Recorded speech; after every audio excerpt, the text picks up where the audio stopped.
Have you ever taken a bite of fruit, thinking it was nourishing your body, when in reality it could be doing the opposite? What if I told you that some of the fruit sitting in your fridge right now might be silently increasing your risk of disease, even cancer? In today's episode of Prolong Your Life, we're peeling back the truth behind certain fruits that carry hidden health dangers. Welcome back to Prolong Your Life, where we explore real science, honest nutrition, and everyday tips to help you live longer and better. Today, we're diving deep into a shocking topic that many overlook.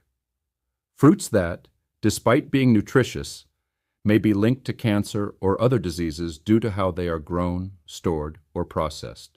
Drop a comment letting us know where you're watching from, and if you're already shocked by what you've heard so far, please hit that like button, share this video, and subscribe to stay informed. Now let's get into the facts that matter.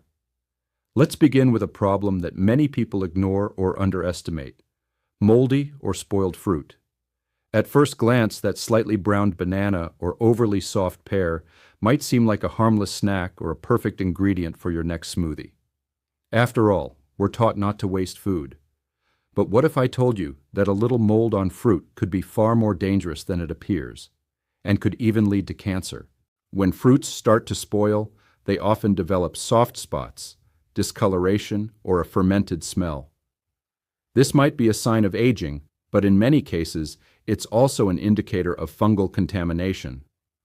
One of the most dangerous fungi that can grow on fruit is Aspergillus flavus, which produces a potent carcinogen called aflatoxin. Aflatoxin is one of the most toxic substances known to humans. According to the World Health Organization, WHO, long-term exposure to aflatoxins can cause liver damage, cirrhosis, immune suppression, and most alarmingly, liver cancer. What makes aflatoxin particularly insidious is how deeply it infiltrates food. It doesn't just rest on the surface of the fruit where mold is visible. It seeps deep into the cellular structure of the fruit, which means even if you slice off the moldy part, the aflatoxin remains hidden inside. Moreover, aflatoxins are heat-stable, meaning they are not destroyed by cooking or boiling. So if you're thinking of making banana bread with those browning bananas, beware. Heat won't save you. Let me share a heartbreaking true story that underscores this danger. In rural Southeast Asia, a grandmother was known for her delicious banana pudding, a dessert she lovingly prepared using overripe bananas, often blackened and overly soft. These bananas, while sweet, had visible spots and an overly fermented smell. Over time, the grandmother began to complain of chronic fatigue, abdominal pain, and yellowing of her skin. After months of ignoring the symptoms, she was finally taken to the hospital, where she was diagnosed with late-stage liver cancer. The doctors, puzzled by her condition, inquired about her diet and discovered her long-standing habit of cooking with moldy, overripe bananas. Lab tests later confirmed aflatoxin exposure as a likely contributor to her illness. Her love for cooking and frugality, while admirable, ended up costing her her life. This isn't an isolated story. In many parts of the world, especially where refrigeration is limited and awareness is low, people unknowingly consume moldy produce, believing that cutting off the spoiled parts is enough. But the damage from aflatoxins is cumulative. Even small repeated exposures over the years can silently destroy liver cells and alter DNA, increasing the risk of cancer. A study conducted by the International Agency for Research on Cancer, IARC, classified aflatoxins as Group 1 carcinogens, placing them in the same category as tobacco smoke and asbestos. The CDC also warns that aflatoxin exposure is especially dangerous to young children, pregnant women, and individuals with compromised immune systems. Fruits particularly susceptible to mold contamination include bananas, pears, mangoes, grapes, and figs. These fruits have high sugar content and moisture levels, which provide the perfect environment for mold growth, especially if they are not stored properly or if their skin is damaged. Even a small bruise can become a breeding ground for dangerous fungi. So, what should you do? First and foremost, inspect your fruit carefully before buying or consuming. If a fruit smells fermented, feels overly mushy, or has any signs of mold or rot, it is better to discard it entirely. Do not try to salvage it by cutting around the bad spots. When in doubt, throw it out. Secondly, store your fruits properly. Keep them in cool, dry places, and separate the overly ripe ones from the fresh batch to avoid cross-contamination. For fruits like grapes or berries, which spoil quickly, consume them within a few days of purchase and wash them thoroughly. Finally, become an advocate for food safety in your home and community. Talk to family members about the dangers of moldy fruits, especially the elderly or those with a habit of using spoiled fruit in cooking. Awareness can save lives, so the next time you're standing in front of the discount bin at your local grocery store, eyeing that soft mango or marked-down container of spotted peaches, ask yourself, is a small savings worth risking your health or your family's? Because when it comes to aflatoxin, the cost could be far greater than a few saved dollars. The pre-cut fruit trap. Once fruit is cut, it becomes highly perishable and susceptible to bacterial contamination, oxidation, and nutrient loss. Exposure to light and oxygen reduces vitamins like vitamin C and B complex, and according to Professor Keith Warrener, Salmonella and E. coli can thrive inside these containers, especially during transport and storage. Combine that with the high price tag and reduced nutrition, and you're paying more for a fruit that does less for your health and might make you sick. So what's the smarter option? Always choose whole fruits. Wash them thoroughly and slice only what you need. You control the cleanliness. You control the freshness. Ripe bananas and early puberty bananas are one of the world's most beloved and widely consumed fruits. Rich in potassium, fiber, and energy-boosting natural sugars, they are often seen as the go-to snack for children, athletes, and anyone on the move. But beneath their yellow skin lies a dangerous truth that most consumers don't realize. Many of the bananas found on grocery store shelves have been chemically ripened, and that process may be exposing millions to serious health risks. To meet high consumer demand and minimize spoilage during long-distance transport, many banana producers harvest bananas while they are still green and unripe. These bananas are then subjected to artificial ripening using chemical agents such as formaldehyde and ethylene-releasing compounds. While ethylene is a natural plant hormone that triggers ripening, when administered in excessive or synthetic doses, it can disrupt the fruit's internal chemistry. But far more concerning is the use of formalin, a solution containing formaldehyde, a highly toxic substance that is often illegally used in some regions to preserve and ripen fruit faster. Formaldehyde is classified by the International Agency for Research on Cancer, IARC, as a Group 1 carcinogen. It is primarily associated with nasopharyngeal cancers, leukemia, and reproductive toxicity. Unlike natural ripening, chemical ripening doesn't just affect the color and texture of the fruit, it compromises its nutritional integrity and introduces harmful residues that accumulate in the human body over time. Repeated exposure, even at low levels, can build up and disrupt hormonal balance, cellular function, and immune response. One of the most alarming consequences of consuming chemically ripened bananas is its effect on children. Studies have shown that consistent ingestion of formaldehyde-laced fruit can lead to hormonal imbalances that may trigger precocious puberty or early onset of sexual development. This is not just a medical condition. It has profound psychological and physical impacts on a child's growth and mental well-being. Take, for example, the story of a dedicated schoolteacher in a bustling urban neighborhood. She prepared a healthy breakfast for her 7-year-old daughter every morning, a bowl of oats, a handful of nuts, and 1 banana. It seemed like the perfect start to a school day. But within a year, she began noticing changes that concerned her deeply. Her daughter developed underarm hair, mood swings, and breast tenderness, all signs of early puberty. Multiple doctor visits and hormonal tests confirmed the diagnosis of precocious puberty. After ruling out environmental and genetic factors, the family began scrutinizing the food sources. The bananas they regularly purchased from a local market were chemically ripened for shelf appeal. This fruit, eaten with the best of intentions, became the unintentional trigger for her daughter's condition. Beyond puberty, prolonged exposure to these chemicals can also elevate the risk of blood-related cancers, such as leukemia. Children and teenagers are especially vulnerable due to their developing immune and endocrine systems. In many developing countries, where government oversight and enforcement are limited, the use of banned ripening agents remains widespread, making it difficult for consumers to discern which bananas are safe.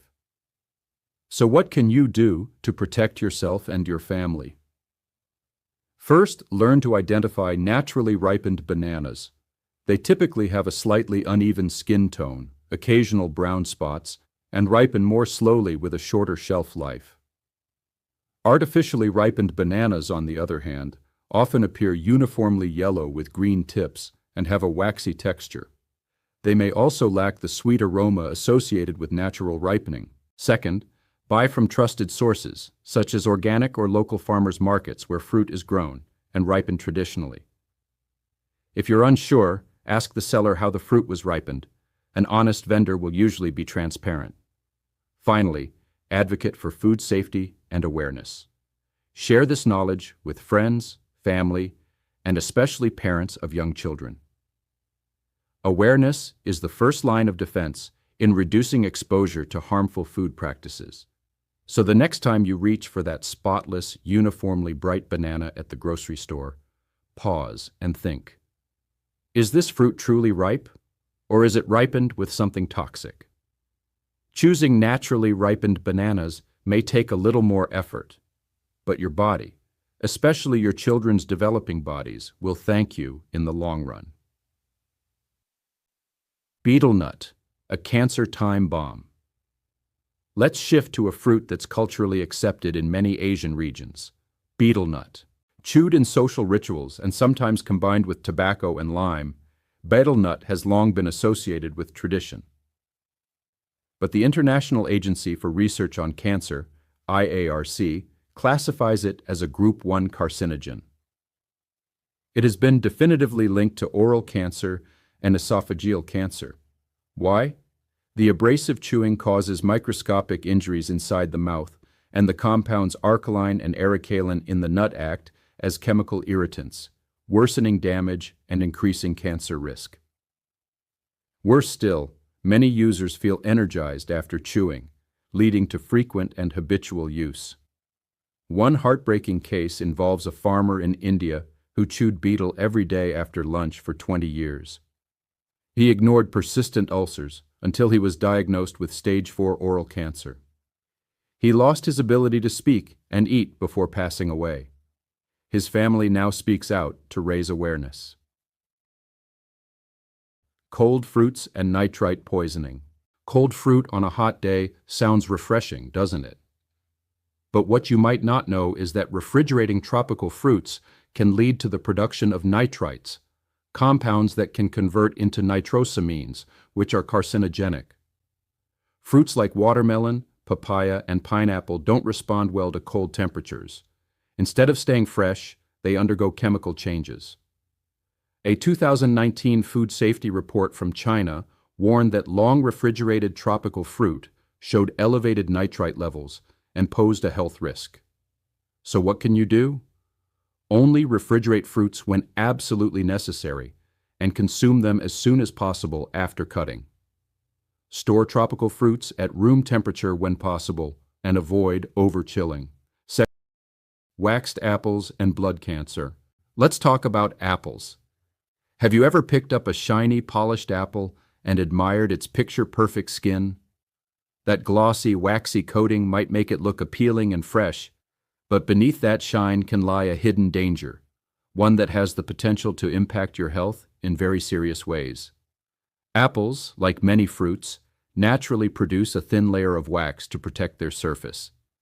However, in commercial settings, apples are often washed thoroughly to remove dirt and debris, which also strips away this natural protection. To replace it and extend shelf life, distributors apply artificial wax coatings. While some of these waxes are made from natural ingredients, such as beeswax, carnauba wax, or shellac, which are generally recognized as safe, many apple producers opt for cheaper alternatives. These include petroleum-based waxes and industrial-grade preservatives that often contain harmful solvents and synthetic chemicals. Here's the issue. When you eat these waxed apples without thoroughly cleaning them, you also ingest trace amounts of those chemicals. And while a single apple won't harm you, the accumulation of these toxins over time is what makes them so dangerous. Repeated consumption, especially by children who are more vulnerable to chemical exposure, can lead to a buildup of toxic compounds in the body. This has been linked to several blood disorders and, in extreme cases, even leukemia. A study conducted by a European Food Safety Agency revealed that children who consumed wax-coated apples daily showed detectable levels of solvent residues in their bloodstreams within just 30 days. The levels weren't immediately fatal, but chronic exposure over time raises significant concerns. These findings have prompted food safety agencies in some countries to call for stricter regulation and more transparent labeling, but many regions still lack clear standards. Most people don't wash apples thoroughly. A quick rinse under tap water might remove dust or surface dirt, but it does nothing to break down the wax layer, which traps pesticides and harmful chemicals underneath. And sadly, some consumers mistakenly believe the shinier the apple, the healthier it must be. But in reality, that high-gloss finish is often more about marketing than nutrition. Let me share a story that might hit home for many parents. A young couple in a suburban area prided themselves on raising health-conscious kids. Every day, their children were given apples to snack on at school, often 2 or 3, because they believed it was the ultimate healthy fruit. But within a few months, one of their sons began experiencing severe headaches and unexplained fatigue. After several medical tests, doctors found elevated levels of synthetic solvents in his system. While not life-threatening at that point, the source of the chemicals stunned the family. It was traced back to the waxed apples he had been consuming daily. So what's the solution? Always scrub your apples thoroughly before consumption. Use baking soda and warm water to help break down the wax. Studies have shown that this method is far more effective than plain water or commercial fruit sprays. Alternatively, consider peeling the apples, especially if you're serving them to young children, the elderly, or anyone with a compromised immune system. Whenever possible, choose organic apples, which often skip synthetic waxes altogether, or use food-grade waxes that are less harmful. Also, shop at local farmers markets, where sellers are more likely to provide information about how the produce was treated. Most importantly, educate others. We live in a world where appearance can be deceiving, and food marketing often masks the truth. By sharing this knowledge, you help others make informed decisions about what they put into their bodies. So the next time you're in the produce aisle and reach for that glossy Red Delicious or Fuji apple, pause and ask yourself, is this shine a sign of health or a disguise for harm? Your body deserves to know the difference. We've covered a lot today. From moldy fruit and aflatoxins to chemically ripened bananas, nitrite-producing cold fruits, and toxic apple wax, it's clear. Not all fruit is as innocent as it seems, but don't panic. Knowledge is power. By making small adjustments, buying fresh, washing thoroughly, avoiding artificial ripening, and storing correctly, you can protect your family and prolong your life. If you learned something new today, please hit like, share this video, and subscribe to our channel, Prolong Your Life. Drop a comment and let us know which of these fruits surprised you the most. Stay smart, stay safe, And as always, stay healthy.